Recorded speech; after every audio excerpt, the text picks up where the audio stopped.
कल जैसे ही ये टीआरपी वाली बात आई और उसमें रिपब्लिक का झूठा नाम लिया गया परमवीर की तरफ से, वैसे ही सारे चैनल इतने खुश हो गए क्योंकि इन सबको जब से आर भारत आया है तब से बहुत कंपटीशन फील हो रहा है। अब यहाँ बात करना है जी न्यूज़ की। जी न्यूज़ बिना मतलब इस लड़ाई में कूद पड़ा। अर्नब ने कभी भी ना तो जी न्यूज़ का नाम लिया, ना ही सुधीर चौधरी का कभी नाम लिया। वो इनकी रेस्पेक्ट करता है, उसने कभी भी इन पे कोई ब्लेम नहीं किया। वो सिर्फ तक वाले बोलता है। उसके अलावा उसने कभी भी सुधीर चौधरी और जी न्यूज़ का नाम नहीं लिया। लेकिन चूँकि रिपब्लिक के आने से पहले जी न्यूज़ नंबर 1 था, इसलिए इन लोगों को कंपटीशन फील होने लगा। और जब से उसकी टीआरपी बढ़ी है, जब से उसकी पॉपुलैरिटी बढ़ी है, तब से मैं देख रही हूँ 6 मंथ से सुधीर चौधरी अपने डीएनए में बिना आर भारत का और बिना अर्नब का नाम लिए उन पर कमेंट ज़रूर करता है। तो ये सिर्फ जलन की वजह से और उनको कंपटीशन फील हो रहा है, इस वजह से इस लड़ाई में ज़बरदस्ती कूद पड़े। उसका अर्नब के घर के बाहर जाकर खड़े हो गए, उनके घर को घेर लिया और टीआरपी घोटाला और टीआरपी में इस तरीके से घपला हुआ और टीआरपी का विश्लेषण, फर्जी टीआरपी, ये सब डीएनए में लेकर आ गए। तो ये जबरन इस लड़ाई में कूद पड़े, जबकि उसकी लड़ाई सिर्फ आज तक से है। और आज तक को तो ये करना ही था क्योंकि वहाँ सीधी सीधी लड़ाई है।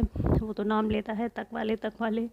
और इसलिए अंजना बोल रही थी कि जो सुशांत केस में 302 चिल्ला रहे हैं, वो खुद ही 420 में फंसे हुए हैं, तो उनका तो बात बनती है। लेकिन जी न्यूज़ इस लड़ाई में जबरन अपनी टांग घुसाए हुए है, जबरन आर भारत से सिर्फ अपनी जलन की वजह से और कंपटीशन की वजह से रिपब्लिक के ख़िलाफ़ खबरें दिखा रहा है। कि ये मैं लास्ट 6 मंथ से देख रही हूँ जी न्यूज़ और सुधीर चौधरी ये कर रहे हैं क्योंकि इन्हें अर्नब से बहुत कंपटीशन फील हो रहा है।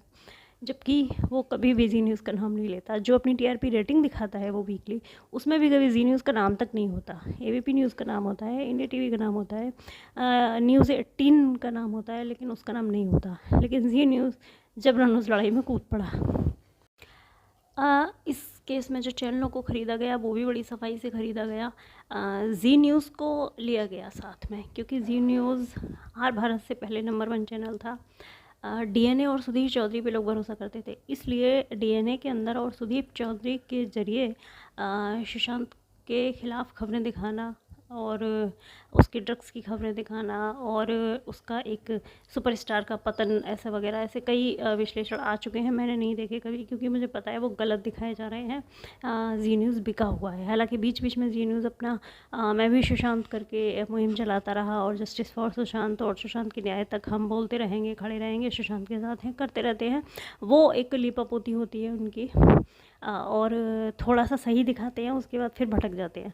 लेकिन अब कंटिन्यू एम्स की रिपोर्ट के बाद भटके हुए हैं। तो महाराष्ट्र गवर्नमेंट ने और बॉलीवुड ने, मर्डरस लोगों ने बड़ी सफाई से चैनलों को ख़रीदा कि आप सबसे बड़े चैनल को, जी न्यूज़ को, आर भारत के ख़िलाफ़ खड़ा करने के लिए, आर भारत को झूठा बताने के लिए खड़ा करो और सुशांत को बदनाम करने के लिए और ये साबित कर देने के लिए कि जनता माने, जी न्यूज़ को देखे, सुधीर चौधरी को सुने और जनता माने कि हाँ वाकई ये सुसाइड है और सुशांत बहुत गलत इंसान था।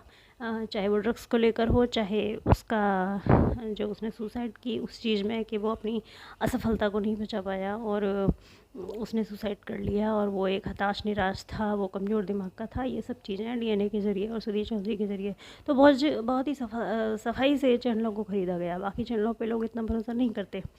तो वैसे कितनी भी कोशिश कर लें, अगर आर भारत लगा रहेगा तो हो सकता है कि लड़ाई अंजाम तक पहुँचे। और इसलिए आप भी इस जो है हमारी सबकी बातों को मजबूत करते रहिए, इसलिए चैनल को सब्सक्राइब और शेयर करते रहना क्योंकि मैटर बहुत बड़ा है और इसलिए मैं चाहती हूँ इसका सॉल्व होना बहुत ज़रूरी है। अगर सॉल्व होता है अच्छे तरीके से तो हिंदुस्तान की जनता हैरान रह जाएगी कि मामला इतना बड़ा था और इस तरीके का था कि इस वजह से सुशांत को मारा गया। इसलिए वीडियो को शेयर करते रहना। जैसे जैसे चीज़ें आगे आती जाएंगी, अगर मेन स्ट्रीम मीडिया में आती रहेंगी तो मैं वीडियो लाती रहूँगी। और अगर वैसे तो पूरी कोशिश हो रही है कि इसको दबाने की, ख़त्म करने की, तो देखते हैं सेंट्रल गवर्नमेंट क्या करती है। वैसे वो बहुत अच्छा काम अब नहीं कर रही है। सीबीआई की एंट्री तो अच्छी हुई थी, लेकिन उसके बाद से सीबीआई को ख़रीदा गया और धीरे धीरे चीज़ें शिवसेना के और मर्डरस लोगों के, बॉलीवुड के फेवर में आती चली गई। धीरे धीरे सबको ख़रीदा जाने लगा। तो देखते हैं क्या होता है। तब तक आप वीडियो को शेयर करते रहना और नेक्स्ट वीडियो के लिए चैनल को सब्सक्राइब कर लेना।